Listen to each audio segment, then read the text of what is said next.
Mes salutations à toi.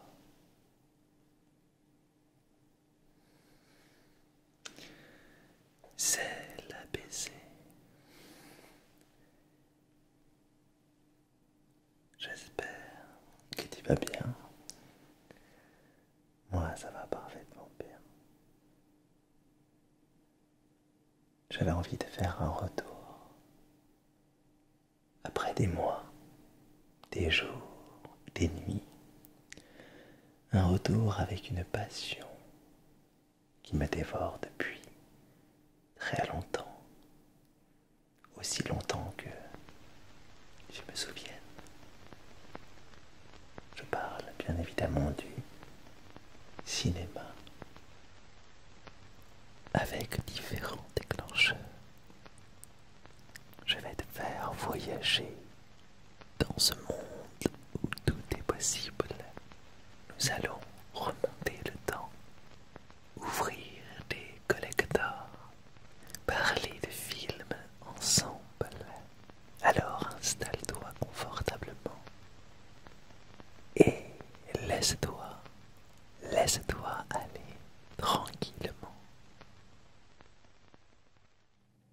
Quel est, quel est ton premier souvenir dans une salle de cinéma? Je me souviens d'un film. Je me souviens de Star Trek. Je me souviens de ce film impressionnant, ce premier film spectaculaire que j'ai pu voir quand j'étais petit, avec mon grand-père. Star Trek Generation. Dès lors, une multitude de films ont eu cet impact sur moi. Des milliers et des milliers d'autres créations m'ont inspiré. Oui, bien le bonjour à toi. C'est Willy Wonka. Et aujourd'hui, nous allons goûter du chocolat.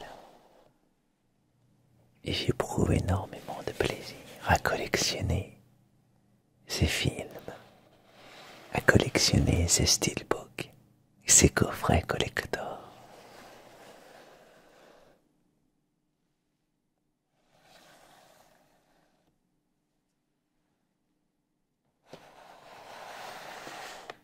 Rien qu'une simple vue d'une affiche, d'un coffret, me permet de voyager et de voir ce film dans ma tête, dans ma tête.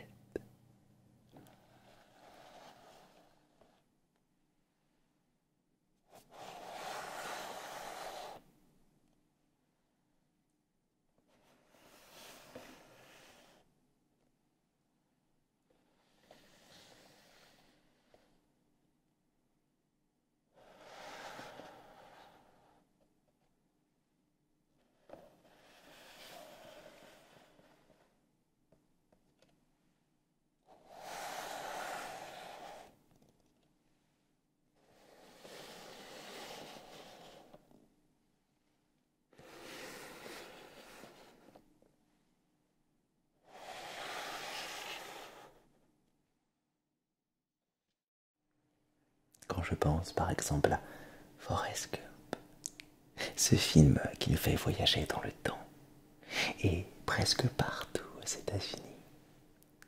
C'est USA que l'on fantasme un peu, toutes et tous. Enfin, que l'on fantasmait dans les années 90 et peut-être un peu au début des années 2000. Mais les temps ont changé, bien évidemment.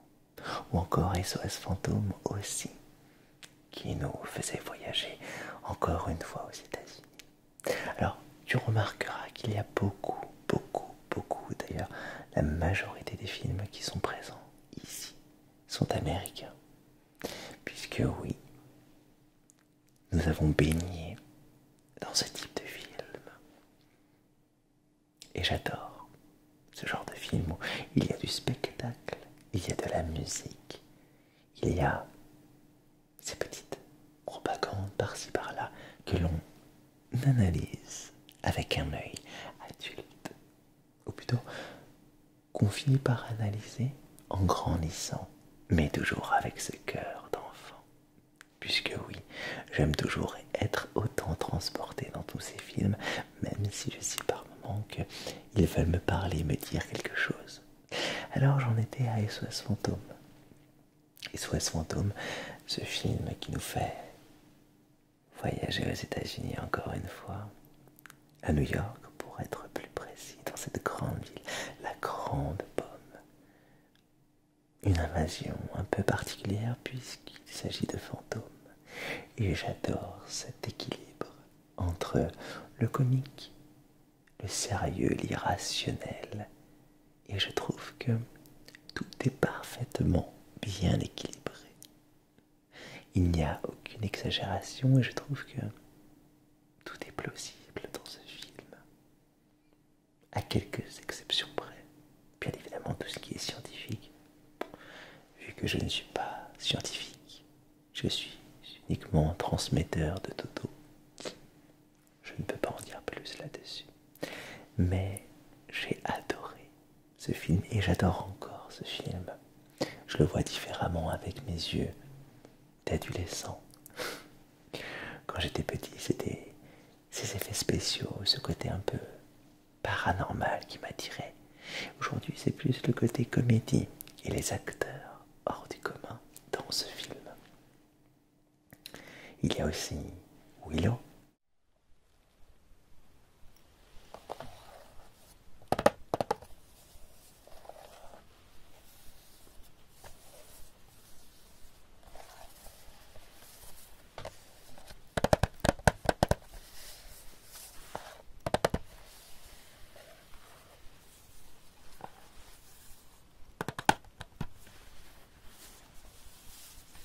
Willow est ce film héroïque fantastique qui nous plonge tout droit dans un univers presque à la hauteur du Seigneur des Anneaux. Je dis presque puisque, vu qu'il date des années 80, il est vrai que les effets spéciaux ont un peu vieilli, mais son âme est toujours intacte.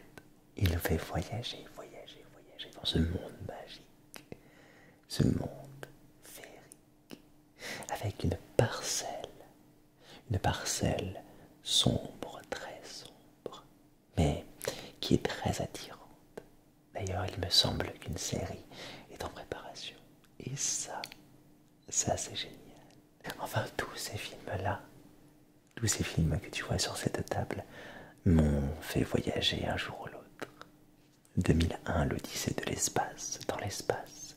Space Jam m'a fait voyager chez les Looney Tunes quand j'étais petit. Je me souviens encore dans la salle de cinéma. Qu'est-ce que j'étais content d'avoir été voir ce film. Et en fait, ce film, finalement, m'a fait ancrer ces idées que les Looney Tunes existaient, finalement, quelque part, dans un monde à part. Voilà, ce monde à part venant de la tête de certaines personnes, Bugs Bunny, Daffy Duck, etc. Tous ces gens étaient quelque part, un peu comme le film Super Mario à l'époque, que beaucoup décrivent aujourd'hui. Mais à l'époque, je me souviens quand je suis sorti de la salle de cinéma, je me suis dit, Mario existe réellement. Oui, c'est ça qui est magique. Et même si le film n'est pas terrible au final, il a eu cet impact sur moi. Ce film m'a fait rêver tout simplement, rêver au plus haut point. Et parlons-en de Charlie la chocolaterie, l'ancienne version et la nouvelle version. L'ancienne version qui est vraiment fantastique, les musiques sont très belles aussi. L'ancienne version nous démontre un Willy Wonka plus humain, moins cloisonné dans ses idées, dans sa folie créatrice. Nous avons affaire à un Willy Wonka plus avec plus les pieds sur terre que sur la version de Burton. Ce n'est que mon humble avis, tout simplement.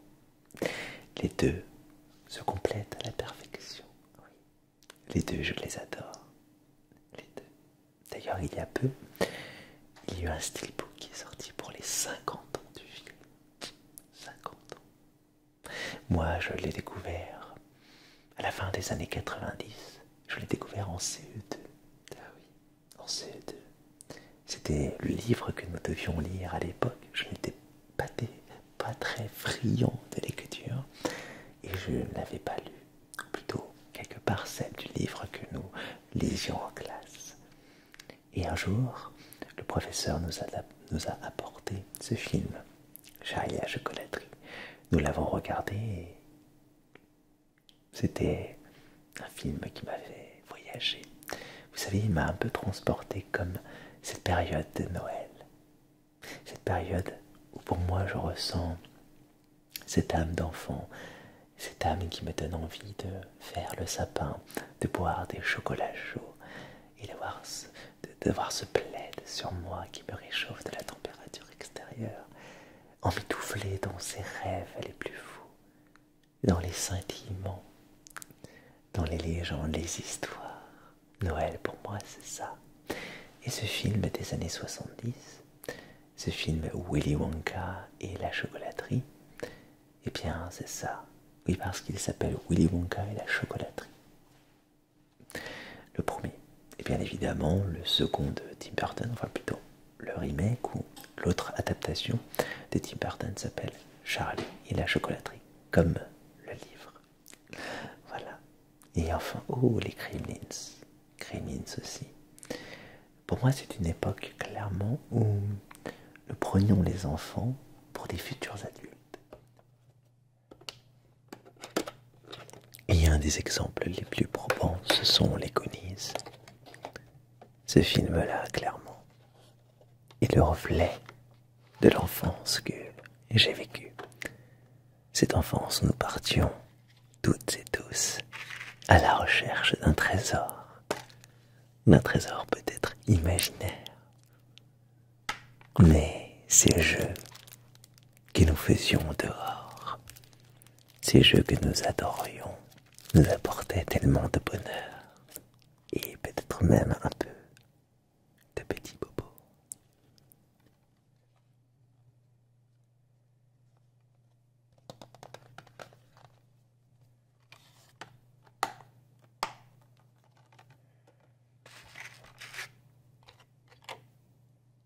Il s'agit de Steelbook. À part 1, 2, 3 coffrets, 4 coffrets, il n'y a que des Steelbooks sur cette table. Ici, il s'agit des collections Titan of Cult. Je collectionne certains films qui m'intéressent bien évidemment, que j'aime énormément. Oui.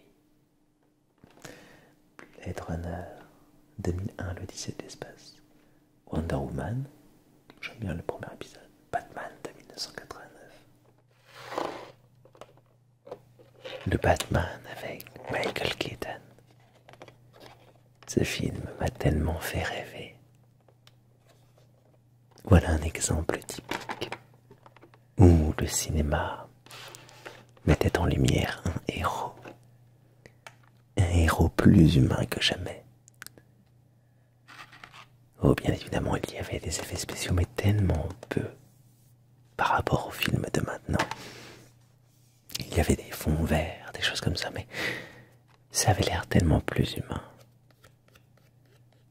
Ce Batman-là, en tout cas.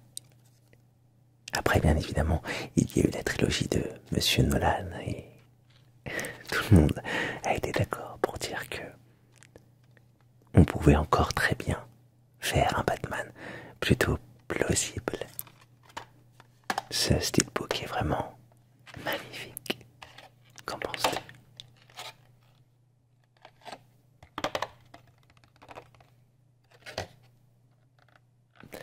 Titanic. C'est un film, c'est un de mes films préférés avec la trilogie Retour vers le futur.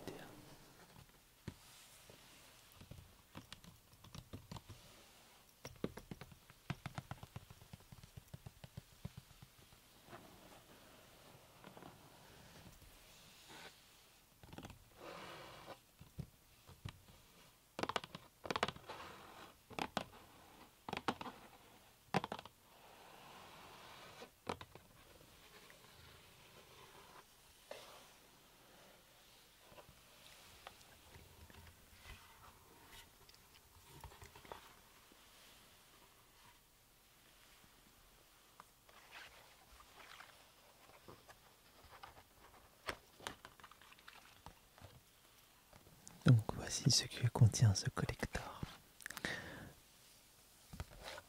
Bien sûr, vu qu'il est d'époque, il s'agit de cassettes vidéo à l'ancienne donc.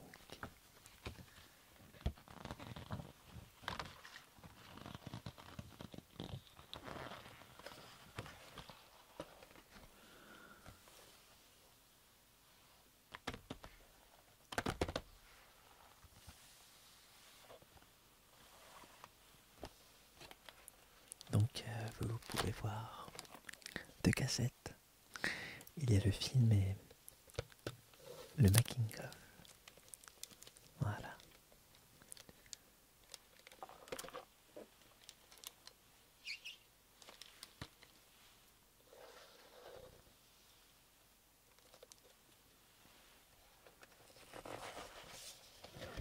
Je trouve ça fun de se dire que maintenant, tout pourrait tenir sur des DVD ou des Blu-ray.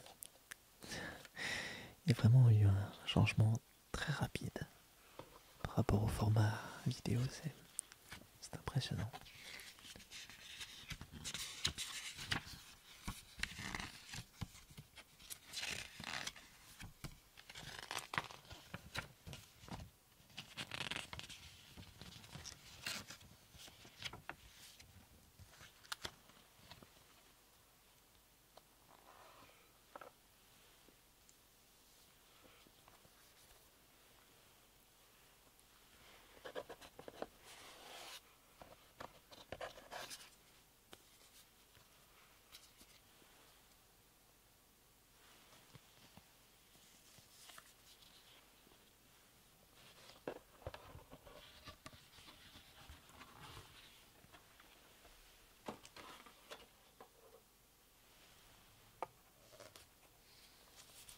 Bien sûr, un peu plus loin dans la vidéo, je te montrerai ce qu'il y a dans cette petite pochette.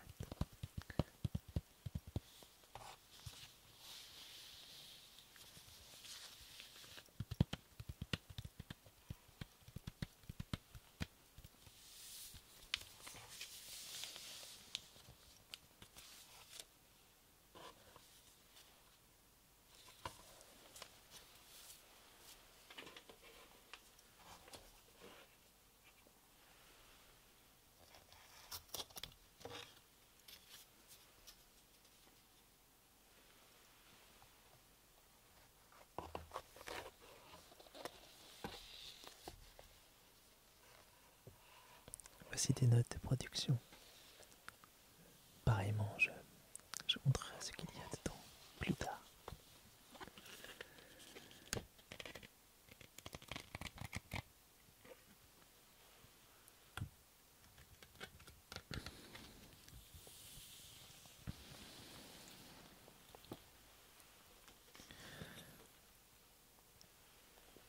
Et enfin le script signé par le grand James Cameron. Il s'agit d'une copie bien sûr du script original.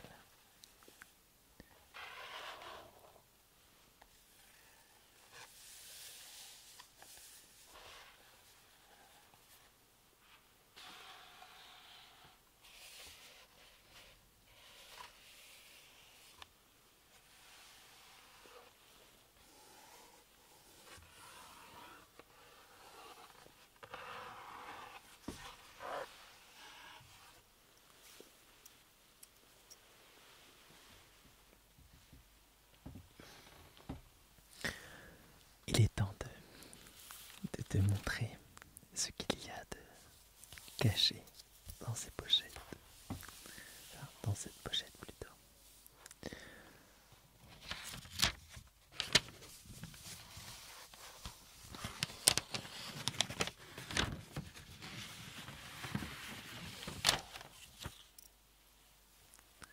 Là, il s'agit d'une pellicule du film. Et maintenant, des photos du film que je trouve plutôt très belles.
Et voici donc l'ancêtre du DVD.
Nous allons à présent parcourir ce livre, qui est vraiment très beau.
Je me souviens quand j'étais le voir au cinéma, un très long film, passionnant et coupé en deux parties distinctes, l'histoire d'amour qui nous montre un peu le Titanic, et bien évidemment la catastrophe qui en a suivi. J'aime beaucoup. Et du coup, ça nous permet de ne pas trop voir le temps passer. En tout cas, c'est comme ça que je le vois. C'est comme ça que je le vois. Matrix. Matrix. Est-ce que j'ai réellement besoin de présenter ce film qu'est Matrix? Non, je ne crois pas. D'ailleurs, dans pas longtemps, il y a le 4 qui va sortir. Matrix Résurrection. La trilogie Matrix, cela fait un moment que je ne l'ai pas vue. D'ailleurs, je pense que je vais devoir la regarder pour me rappeler un peu des détails philosophiques. C'est ça qui m'intéresse le plus. La philosophie dans ce film, les messages qu'il propage. Puisque le cinéma, on le sait tous, c'est un formidable moyen de propager des messages. Et après, on l'analyse ou pas, mais ça nous fait réfléchir, ancrer des idées, éjecter des idées. Peut-être même des fois, ça nous fait faire un débat. Nous ne sommes pas forcément d'accord avec les idéologies propagées, mais c'est ça qui est intéressant. Il y a cette notion, cette volonté de vouloir propager quelque chose par le biais d'un monde, par le biais de messages, par le biais de personnages, par le biais de beaucoup de choses, tout simplement beaucoup de choses. Et en parlant de messages, voici Orange Mécanique, dans une très belle version, steelbook encore une fois, en Titan of Cult. Ce film-là propage peut-être même encore maintenant, résonne un message plutôt intéressant. Et je ne spoilerai pas, si vous ne connaissez pas ce film, bien, je vous conseille de le voir, ne serait-ce que pour sa créativité, plutôt sa démonstration de créativité. Un film de Stanley Kubrick. Terminator, je n'en ai pas parlé. Terminator 2, surtout Terminator 2. C'est toute une époque. C'est l'avènement. Pour moi, c'est vraiment la révélation, ce film, de cette série mythique qui est Terminator. Il y a le 1, il y a le 2. Le 1 qui est beaucoup plus sombre que le 2. Le 2, c'est plus l'espoir finalement qui met plus en avant, en évidence, bien évidemment. Le 1, on est plus sur une destinée assez fragile. Le 2 révèle que tout est possible et que le futur n'est pas figé. Le destin, le fameux destin dont tout le monde, beaucoup de gens croient. Personnellement, je n'y crois pas. Je pense que nous sommes toutes et tous acteurs de nos propres existences, de nos propres vies, tout simplement.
l'histoire sans fin.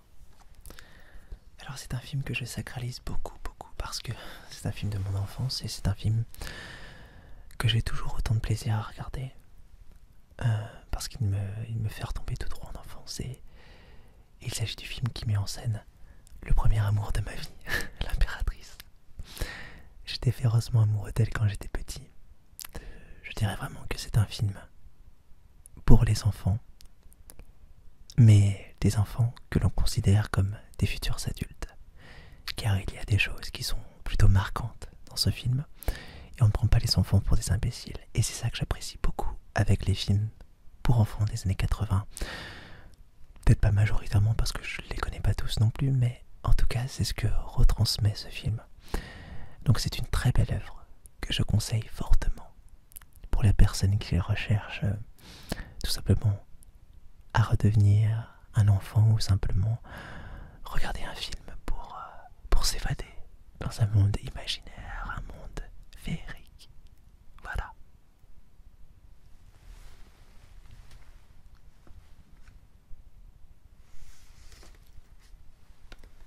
Ensuite, Rocky. Oui, il s'agit de l'intégralité des Rocky. Je suis pas fan de tous les Rocky, mais disons que généralement, il y a de beaux messages dans ces films. Le premier Rocky est vraiment somptueux. En fait, pour tout vous dire, pour tout te dire, au départ, c'est vraiment tard que j'ai connu les Rocky. C'est vers le début de la vingtaine, parce que j'avais cette espèce d'a priori sur ce film. J'avais peur que les Rocky se passent un peu trop sur le sport de combat ou trop sur l'homme, sur le surhomme, etc. Alors que pas du tout. Pas du tout. Vraiment, il y a toujours en fait un message dans tous ces films. Et on se rend compte vraiment que Sylvester Stallone est vraiment une personne avec un état d'esprit. Enfin, ce que je considère comme étant un bon état d'esprit. En tout cas, il y a une morale pour chaque film. Il y a une réflexion. Et c'est ça que j'admire férocement. Et on continue dans une logique vraiment. Et durant tous ces films, on peut apprécier la carrière de ce personnage attachant qui est Rocky, vraiment. Et des films que je conseille vraiment. Et allez-y, ne faites pas comme moi, ne perdez pas votre temps avec des préjugés. Maintenant, c'est clair, quand j'ai des préjugés vis-à-vis d'un film, je le regarde pour découvrir soit de formidables choses ou être surpris, tout simplement. Voilà. Le classique, pour moi, de l'horreur, Evil Dead, de Sam Raimi, un réalisateur que j'adore, vraiment, j'adore. Sam Raimi, j'aime vraiment beaucoup sa manière de filmer, ses acrobaties à la caméra, etc. Ça, c'est son premier film en fait, enfin son deuxième film officiellement. Il avait fait un court-métrage juste avant, mais vraiment le premier film qu'il a propulsé. Et c'était vraiment une révolution à l'époque.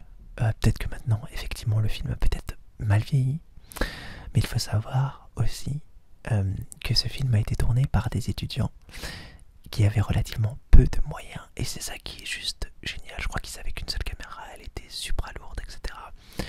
C'était le tournage hyper laborieux, mais ce film, pour moi, est un classique. Et si vous aimez les films d'horreur, je vous conseille férocement de voir ce film, Evil Dead.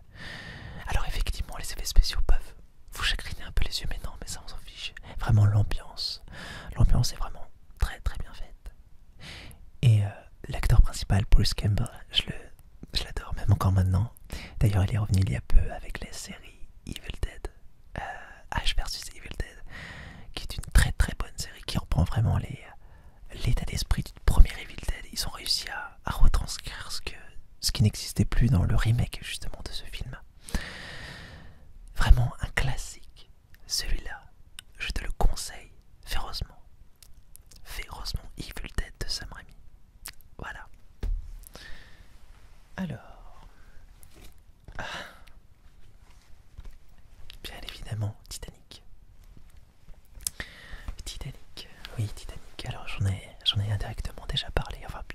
t'ai montré mon super collector qu'un ami m'a donné.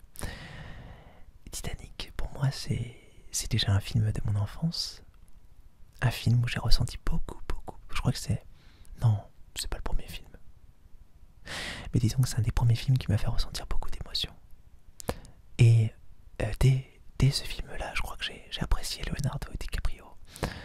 Vraiment, j'ai vu en lui un potentiel monstre. Et depuis, je le suis vraiment tout le temps, quasiment tout le temps dans tous ses films. Et le dernier en date que j'ai vu avec lui, c'est lequel? C'est le Loup de Wall Street, il me semble. Le Loup de Wall Street, où il est encore génial. Mais revenons à Titanic. Un film qui te mettra à cette époque. À cette époque où le Titanic était considéré comme le bateau révolutionnaire. Et vraiment, tout est bien fait. Les effets spéciaux, bon, mis à part un peu les phases en 3D qui ont un peu vieilli, mais ce qui est tout à fait normal. Cependant, il n'y en a pas beaucoup. Et ça, c'est à soulever. Enfin, c'est plutôt à souligner. Il n'y a pas beaucoup de phases en 3D, mais justement, c'est ce qui permet de ce film à très bien vieillir. Parce que les maquettes sont vraiment réalistes. Et c'est formidablement bien écrit. Malgré que ce soit simple, certes, mais le fait d'avoir incorporé cette histoire d'amour entre les deux protagonistes du film et le fait justement de suivre cette évolution de ce couple et d'avoir justement en parallèle d'avoir mis en scène cette tragédie que l'on connaît tous, toutes et tous. Enfin, c'est vraiment pour moi un film qui mérite son succès. Parce qu'il y a tout dedans. C'est comme un peu Avatar, qui ne fait pas partie de ces films que je vais vous présenter maintenant, mais James Cameron, quoi. T'es vraiment hyper bon. Je me permets de te tutoyer, parce que je te connais depuis vraiment beaucoup de temps. Et les formidables musiques de James Horner qui nous a quittés l'année dernière. Enfin, le temps n'a pas d'importance, mais en tout cas, il est parti au-delà. Mais en tout cas, les musiques sont vraiment formidables. C'est lui justement qui avait composé aussi les musiques d'Avatar. Enfin, généralement, quand c'était James Cameron, c'était James Horner qui était à l'ouvrage derrière. Et c'est toujours de la magie, vraiment. Voilà. C'est tout ce que j'ai à dire sur Titanic. Ce film-là. Alors, je sais pas si on voit bien. Dans tous les cas, je mettrai les affiches. Le Labyrinthe de Pan de Guillermo del Toro. Alors, ce film-là, je le trouve vraiment génial. Et il m'a surpris. En fait, c'était à l'époque où les Seigneurs des Anneaux avaient cartonné, enfin la trilogie. Et on était tous dans cette phase. Enfin, il y avait une espèce de mode de film, un peu de film fantastique, un peu à la Seigneur des Anneaux. Et ce film est sorti.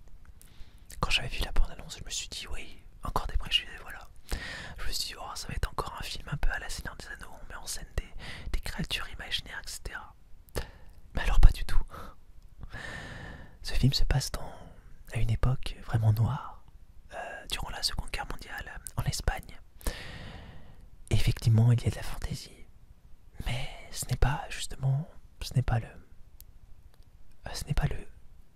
cadre du film, ce n'est pas du tout le cadre principal du film. En fait, c'est une petite fille qui vit dans un monde peut-être imaginaire ou peut-être simplement qu'il existe. Je ne sais pas. Mais en tout cas, il met en scène des créatures effectivement magiques, féeriques, dans un monde noir. Alors je ne conseille pas ce film à tout le monde parce qu'il y a des scènes vraiment choquantes, des scènes vraiment auxquelles je ne m'attendais pas du tout. Très franchement, je ne m'attendais pas du tout à ce genre de film, à ce genre de scène, pardon. Mais en tout cas, une chose est sûre, c'est que ce film m'a énormément marqué. La bande originale aussi du film est vraiment fantastique, très belle. Je ne connais plus le compositeur de ce film, mais En tout cas, les musiques sont vraiment fantastiques. L'univers est grandiose, tout est beau. Le message, tout est relativement beau dans ce film, que je conseille fortement, mais pas aux personnes sensibles, vraiment. Parce qu'il y a vraiment des scènes choquantes, et ça je le redis. Voilà. Alors on ne le voit pas sur la pochette. Hop, mais c'est le Crying Freeman. Alors je devrais pas vous le dire. Alors ça restera un petit secret entre nous. Mais c'est un film de mon enfance, alors que normalement il me semble que ce film est interdit au moins de... Pardonnez-moi. Ce film est interdit au moins de 12 ans, il me semble. Mais j'ai regardé beaucoup plus tôt que ça. Il est adapté directement d'un manga. Alors le manga n'a pas vraiment de rapport, mais je trouve que vraiment c'est une très belle adaptation. Alors pourquoi j'aime ce film? Parce que c'est avant tout une très belle histoire d'amour entre un tueur et sa victime.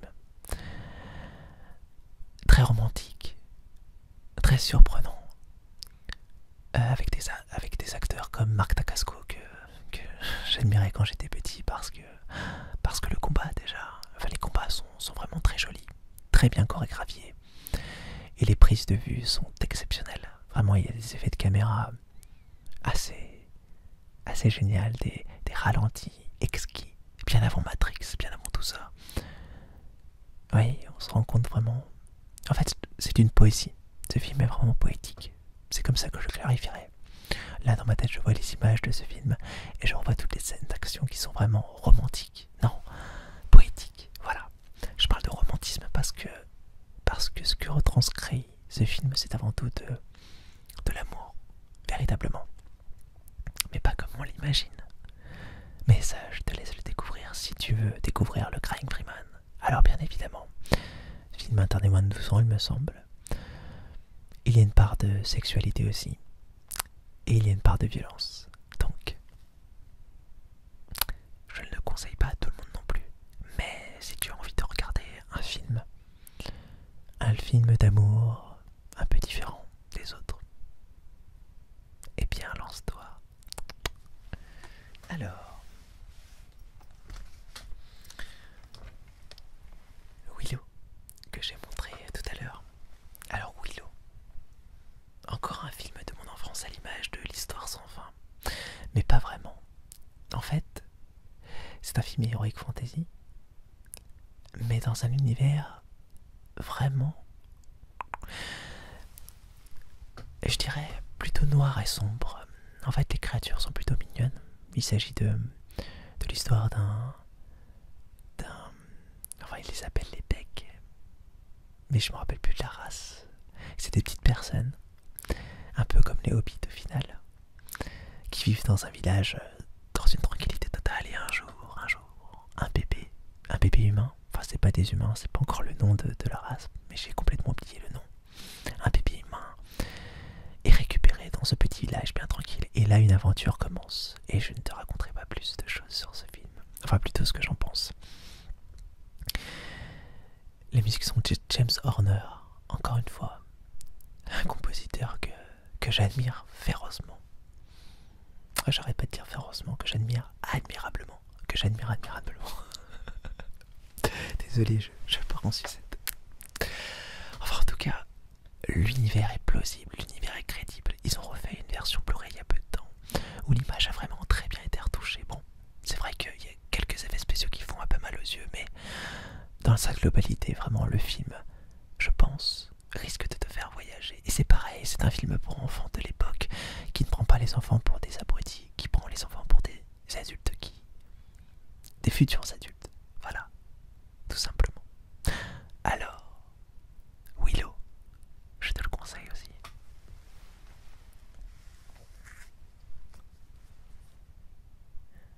L'adaptation de Peter Pan, la plus récente. Non, la plus récente c'était Pan qui est sorti il y a pas longtemps. Oui, je dis Peter Pan, moi, pas Peter Pan. Donc c'était Pan. Oui, bon, alors c'est pas vraiment une adaptation de Peter Pan. Pan, finalement, c'est un peu un Begins au final. Enfin, en tout cas, cette adaptation-là, je l'aime beaucoup parce que c'est vraiment, je trouve que les acteurs ont très bien été choisi. Le jeu d'acteur est par moments un peu délicat pour ne pas être trop méchant, mais je le trouve vraiment très beau. Les effets spéciaux sont formidables, on s'y croirait. J'avais des fois les larmes aux yeux devant ce film. Enfin, ça fait un petit moment que je ne l'ai pas vu, mais ça doit faire 5-6 ans que je ne l'ai pas vu, mais en tout cas, c'est toujours dans ma tête. Et quand je me souviens des émotions que j'ai ressenties, c'était vraiment des larmes des fois. Et c'est vraiment des images très jolies, esthétiquement très beau. Et c'est l'histoire de Peter Pan. Donc c'est toujours un bon partage. C'est toujours un plaisir de vivre cette histoire que je trouve véritablement splendide. D'ailleurs, j'ai oublié un des films, et je pense que ça pourrait être...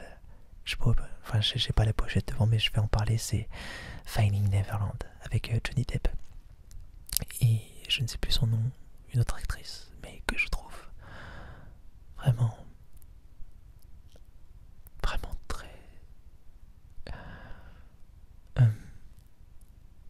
très émouvant. Voilà, c'est le mot.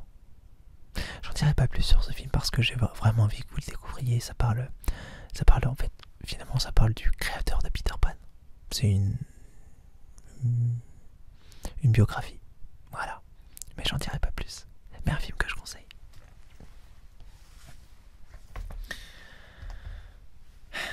Encore un classique. L'Exorciste. Alors, L'Exorciste, pareillement. Un film que je conseille, mais pas à n'importe qui, bien évidemment. Mais c'est un classique pour moi de l'horreur parce que... Enfin, je parle de la version originale, pas du remake. Si vraiment vous avez une version à regarder, c'est la version des années 70. Vraiment, pas le remake. D'ailleurs, vous pouvez justement la retrouver dans cette version qui sont faite en Blu-ray, où dedans il y a la version originale du film et la version remake, justement. En fait, L'Exorciste, je pense que beaucoup de gens connaissent ce film. À l'époque, il faut savoir que mettre en scène le démon, c'était pas comme aujourd'hui. Aujourd'hui, il y a des films à tout va qui parlent de démonologie ou de choses comme ça, mais à l'époque, c'était révolutionnaire déjà d'une. C'était choquant. C'était un sujet tabou. Et ce réalisateur, William Friedkin, a eu l'audace de mettre en scène justement une possession. Et une possession avec une petite fille. Donc là, on touche directement à l'innocence. Et c'est ça que je trouve entre guillemets formidable parce que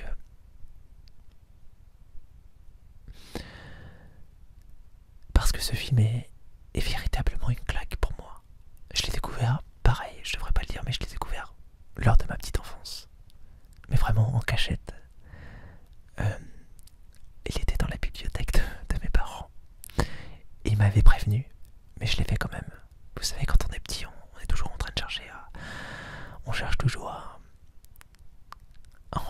enfreindre, entre guillemets, les règles de la maison. Et je l'ai regardé. J'ai fait un cauchemar, enfin j'ai fait des cauchemars pendant plus de 2 semaines.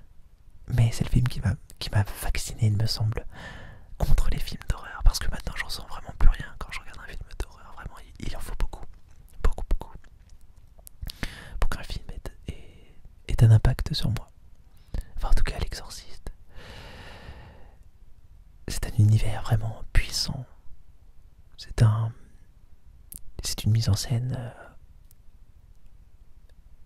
extrêmement terrifiante parce que c'est un mal que l'on ne voit jamais.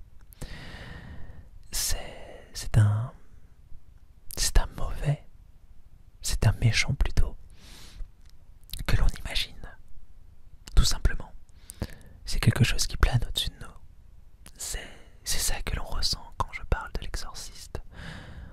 Le film, pour moi, ne vieillira jamais car c'est avant tout, vraiment, c'est avant tout